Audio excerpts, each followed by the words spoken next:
Coulomb पवित्रम जननी कृतार्था वसुंधरा भाग्यवती च तेन.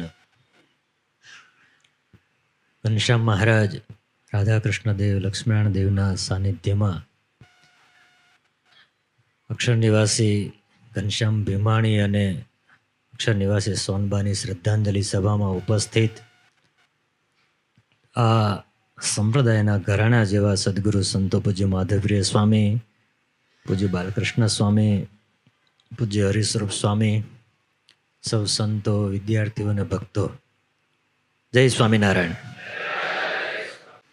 જ્યારથી સભા શરૂ થઈ છે ત્યારથી સૂર્યકાંતભાઈ હોય કે સંતો હોય કે વિદ્યાર્થીઓ હોય, બધાના મુખ ઉપર એક જ નામ છે, અક્ષર નિવાસી ઘનશ્યામ ભીમાણીનું. હું એ સભાના દર્શન કરતો કરતો અહીંયા પહોંચ્યો. મને રસ્તામાં એવો વિચાર આવતો હતો, અમુક ઘટનાઓ એવી હોય છે કે ગમે એવો ત્યાગ વૈરાગ્ય હોય તો પણ વ્યથિત કરી મૂકે. ને શ્રીજી મહારાજે વચનામૃતમાં એમ કહ્યું કે જ્યારે ભગવાનના ભક્તને ઘેર કોઈ આવી ઘટના ઘટે ત્યારે રઘુનાથ દાસ જેવા હોય એને દુઃખ ના થાય, દુઃખ તો બધાને થાય. પણ આજે મને યાદ આવે છે શાસ્ત્રીજી મહારાજ ધર્મજીવનદાસજી સ્વામી. તમને એમ થાય ઘનશ્યામ ધામમાં જાય અને સ્વામી કેમ યાદ આવે છે? સ્વામી એટલા માટે યાદ આવે છે કે સ્વામી સંસ્થા કરીને ત્યારે સ્વામી અવારનવાર પ્રવચનોમાં કહેતા, કલ્યાણનું શું, આ જીવનું શું, આ સંસ્થા કરી છે એ જીવાત્માના કલ્યાણ માટે કરી છે, સમજણ કેળવાય એના માટે કરી છે. આજે હું સાક્ષી બનીને ખાલી તમને એટલું જ કહેવા આવ્યો છું. ગુરુકુળ પરિવાર તો ખરો જ, ગુરુકુળ પરિવાર સાથે જોડાયેલા સત્સંગીઓની સમજણ કેવી હોય છે એ અમે શ્રી લક્ષ્મીનારાયણ દેવ દ્વિશતાબ્દી મહોત્સવમાં નજરે જોયું. કેમ? આવો નવયુવાન દીકરો ધામમાં જાય, એ પરિવાર ધીરજ રાખે.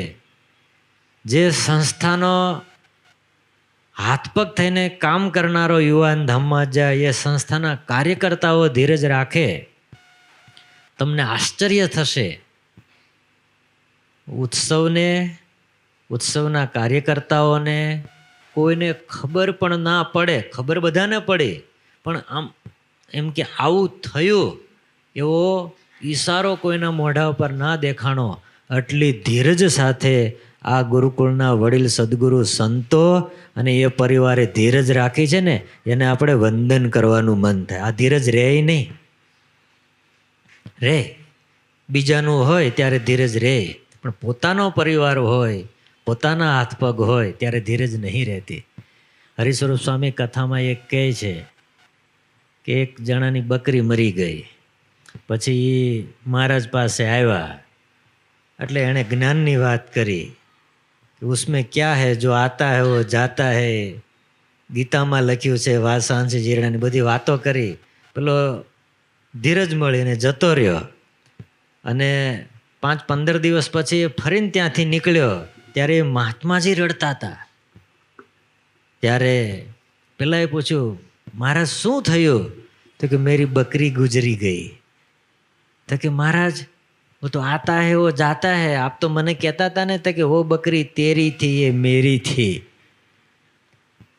એટલે પોતાના ઘરમાં, પોતાના પરિવારમાં, પોતાની સંસ્થામાં જ્યારે આવું થાય ત્યારે જે ધીરજ રાખવી ને, એ ધીરજ જો સ્વામિનારાયણ ભગવાનનું કૃપા છત્ર ના હોય, શાસ્ત્રીજી મહારાજ જેવા મોટા સાધુની કેળવણી ના હોય, ને અહીંયા ઉપસ્થિત સદગુરુ સંતો જેવાનું છત્ર ના હોય ને, તો એ આખો ઉત્સવ બાનમાં લઈ લે અને લઈ શકે.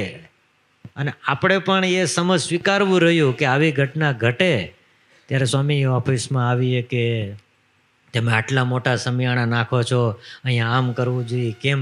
બધું જ થઈ શકે. પણ હું ગુરુકુલ પરિવારને, સૌ સદગુરુ સંતોને વંદન કરું છું. એ ઘનશ્યામ ભીમાણીના પરિવારને વંદન કરું છું, એની ધીરજને વંદન કરું છું ખરેખર આવું થાય નહીં. પણ તમારામાં સ્વામિનારાયણ ભગવાનની આ સદગુરુઓના નિષ્ઠા ઠસી ઠસીને ભરી હશે ને, એટલે તમે આ ઘટનામાં ધીરજ રાખી શક્યા છો. અને બીજી વસ્તુ કહું છું, એ ધીરજ એ તમારી સ્વામિનારાયણ ભગવાન પ્રત્યેની નિષ્ઠાનો પરિચય છે. સદગુરુ સંતોના વચનમાં નિષ્ઠાનો પરિચય છે. બીજી વસ્તુ કહું, શાસ્ત્રોમાં એમ લખ્યું છે કુલમ પવિત્રમ. આવા મુક્તાત્માઓ, જય સ્વામિનારાયણ, જય સ્વામિનારાયણ. વસ્તી વધારાની બહુ મોટી ચિંતા છે, પણ એમાં કોઈક એવા મુક્તો જન્મતા હોય છે. લોકો જીવતા ભજન નથી કરતા, જીવતા ભજન નથી કરતા. ઘનશ્યામનું વ્યક્તિત્વ કેવું હશે કે એની પાછળ કલાકો સુધી ધૂન થાય, એની પાછળ મંત્ર લેખન થાય, ગામડે ધૂન થાય, અહીંયા ધૂન થાય. આ જ્યારે સાંભળો ને ત્યારે આપણે એક વાત યાદ રાખવાની, કુલમ પવિત્રમ. ભીમાણી પરિવારમાં એણે જન્મ લીધો ને, આખો ભીમાણી પરિવાર એ પવિત્ર થયો આ ઘનશ્યામના જન્મના કારણે.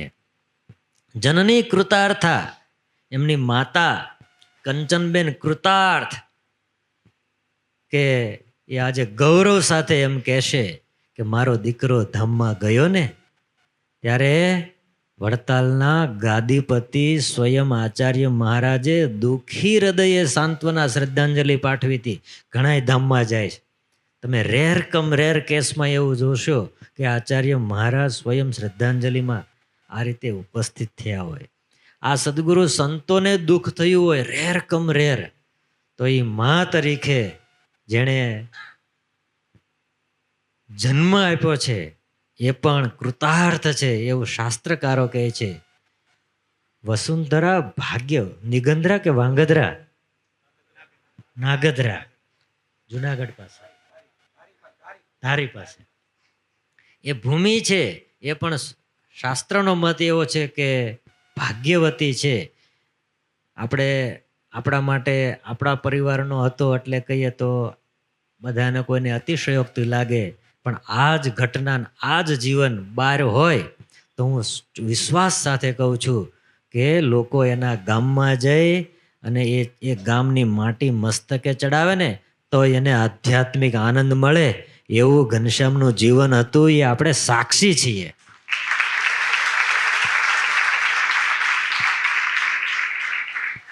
એના માટે જેમ શાસ્ત્રીજી મહારાજને યાદ કરીએ એમ જોગી સ્વામીને પણ યાદ કરીએ. કારણ કે આ ભૂમિમાં જેણે ભજન કર્યું હોય, જેમની દ્રષ્ટિ આ પરિવાર ઉપર હોય, ત્યારે આવું થાય. બાકી અત્યારનો જમાનો કેવો છે, એ જે વડીલ ગ્રહસ્થો બેઠા છે એને ખબર છે, સગો બાપ પોતાના દીકરાને કહી શકતો, જય સ્વામિનારાયણ, ઠંડા પાણીએ નાવાનું કહી શકો? માઘ મહિનો આવે છે ને, કહી શકાય? ગમે એટલું ઘર સારું હોય, સુખી હોય, દીકરા મહિનો માટલાના પાણીએ નાજી એમ કહી શકાય? તમે કલ્પના કરો કે એ યુવક ઘનશ્યામ એમ કે માઘ સ્નાન કરવાનું છે, 300 છોકરાના માથે માટલા રેડે અને પોતે પણ માટલાના પાણીએ નાય. એનું જીવન કેવું હશે કે નાના નાના છોકરાઓ એના કહેવાથી, નહીતર વ્યવસ્થાઓ થાય નહીં, થઈ જાય. હો જય સ્વામી, અમે ગુરુકુળ ચલાવ્યું, અમને ખબર છે. સ્વામી વ્યવસ્થા થઈ જાય, ઘડો ખાલી થઈ જાય, ઘડામાં બંબાનું પાણી આવી જાય અને સ્નાન વિધિ થઈ જાય. પણ એસજીપીમાં અહીંયા આપણે જોયું છે, બહાર ટાઢું થઈ ગયું હોય માટલું, એના પાણીએ નાવું, નવડાવવા. નાવાની શ્રદ્ધા સારી, કેમ ખબર છે? સામે કઈ નીકળી જવાય. જેને નવડાવવાના હોય એને તો એ જ હાથ છે ને, હાથ એ ઠીકરા જેવા થઈ જાય. ઘણી વખત તો 2, 4, 5 માટલા લ્યો ને સંતો, શું થાય હે? પછી માટલું પકડ્યું છે કે નહીં એની ખબર ન પડે. આટલું ઠંડુ પાણી હોય ને એવી ઠંડી હોય, છતાં એ બધા બાળકોને નવરાવે. સૂર્યકાંતભાઈ, યુ આર સો લકી કે તમે આવા મુક્તોની હારે કામ કર્યું. હું યુવકોને કહીશ, વિદ્યાર્થીઓને કહીશ, તમે લકી છો કે ક્લબમાં ને એમાં ને ફરનારા નહીં, ઘનશ્યામભાઈ ભીમાણી જેવા એક મુક્ત ભક્તના હાથને જે તમારું ઘડતર થાય છે ને, એ પણ તમારા ભવિષ્યને ઉજ્જવળ બનાવશે.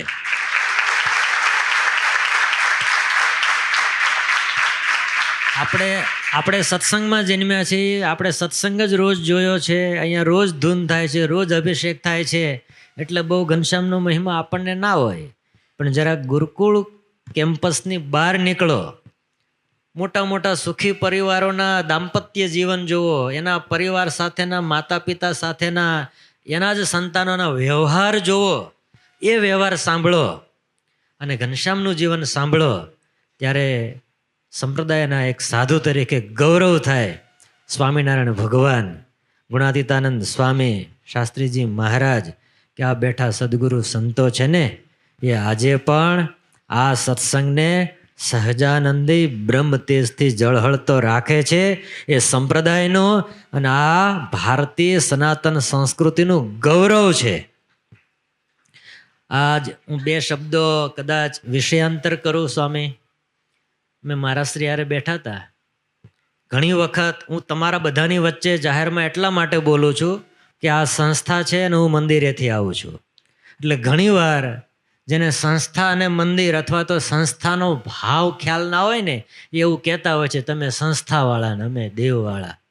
પણ મારા શ્રી સાથે જે વાત થઈ એ બાપજીની સાથે થયેલી ગોષ્ઠી શેર કરું. સ્વામી, જે રીતે સનાતન ધર્મની આચાર્ય સભાના પ્રતિનિધિઓ, મહામંડલેશ્વરો ત્યાં આવ્યા અને એમણે ત્યાં જે પોતાના હૃદયના ભાવ મંચ ઉપરથી વ્યક્ત કર્યા, ત્યારે વાત વાતમાં એવું કહેવાય ગયું કે વર્ષો સુધી મંદિર, આચાર્ય પરંપરા, દેવ, એની વાત જ્યારે જ્યારે તમે મળ્યા ત્યારે જો એ લોકોના કાને ન નાખી હોય તો આ વાત જાહેર સભામાં થઈ શકે નહીં.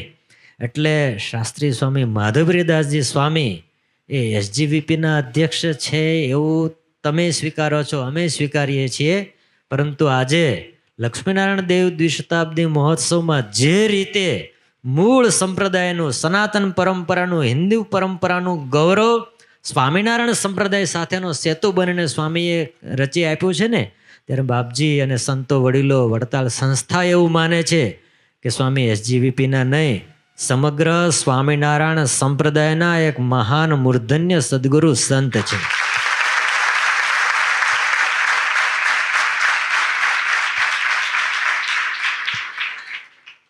રમેશભાઈ, એમના બેન દીકરી રાધિકા, તમે લકી છો. કોરોના પછી એવી અનેક ઘટનાઓ ઘટી છે સ્વામી કે ખબર ના પડે અને લોકો ગાતા ગાતા, બોલતા બોલતા, નૃત્ય કરતા કરતા, રાસ લેતા લેતા ધામમાં ગયા છે.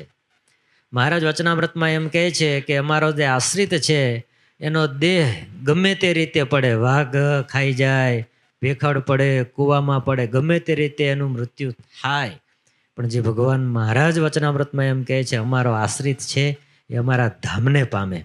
એટલે ઘનશ્યામ મહારાજના ધામમાં છે એમાં કોઈ શંકા નથી.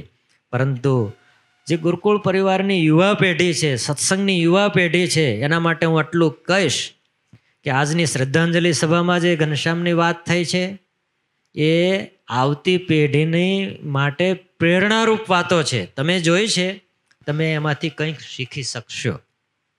અત્યારનું જે વાતાવરણ છે, કલ્ચર છે, કરોડો રૂપિયા કાંઈ ના હોય, લાખ રૂપિયા ઘરમાં ના હોય, 20-25 વર્ષ મહેનત કરે તો અબજોપતિ થઈ શકાય છે.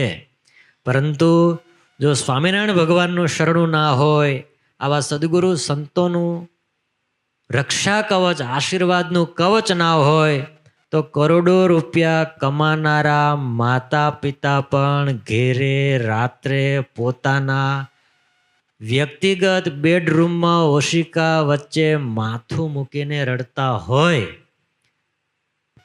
રમેશભાઈ, તમે ભાગ્યશાળી એટલા માટે છો કે ઘનશ્યામની વાત કરતા કરતા સંતોના હૃદય, સંતોનો કંઠ ગદગદ થાય છે, હરિભક્તોની આંખમાં જળજળિયા આવે છે. એ તમારા પરિવાર માટે સદૈવ ગૌરવની ક્ષણ છે. સરળ નથી, સહજ નથી. ભગવાન હરિકૃષ્ણ મહારાજ લક્ષ્મણ દેવના ચરણોમાં પ્રાર્થના કરું છું. સ્વામી, બે ઘટના આવી ઘટી લક્ષ્મણ દેવ દ્વિશતાબ્દીમાં.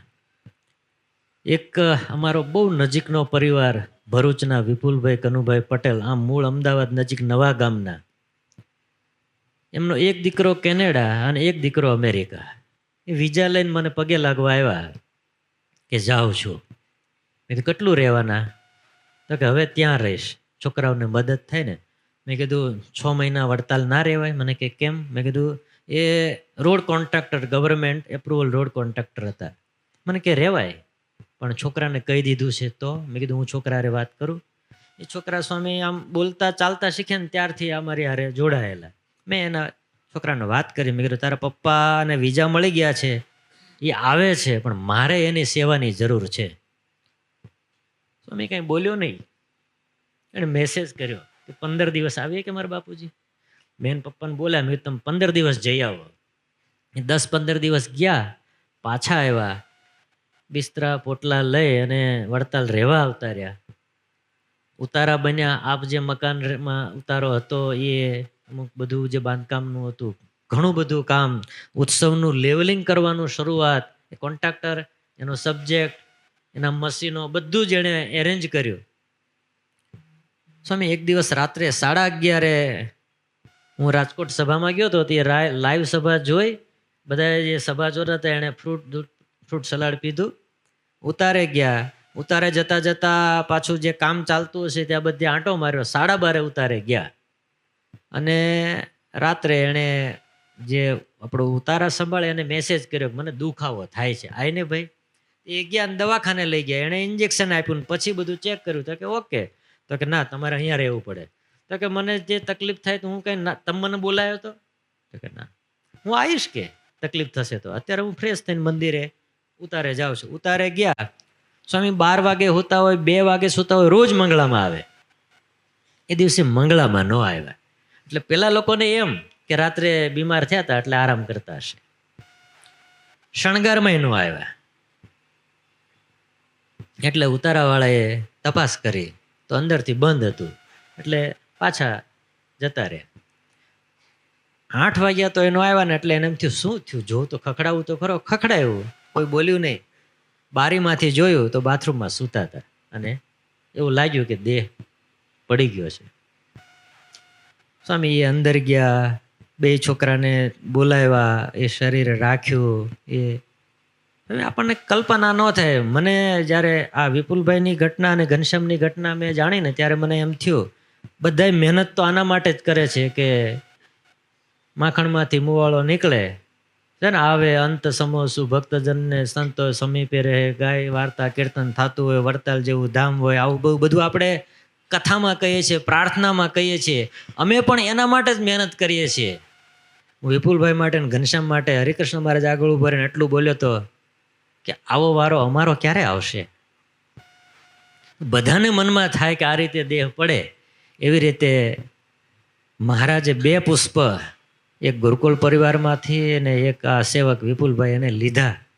પણ વિશ્વાસ અને ગૌરવ એ વાતનું છે, બંને પરિવાર, બેમાંથી એક કોઈ પરિવારે સ્વામી એક, આપણને એમ થાય ને, આપણને જેવું થાય કે આપણે શું જવાબ આપીએ, પણ બેમાંથી એક કોઈ પરિવારે એવું નથી કીધું કે સ્વામી આમ કરવું જોઈએ.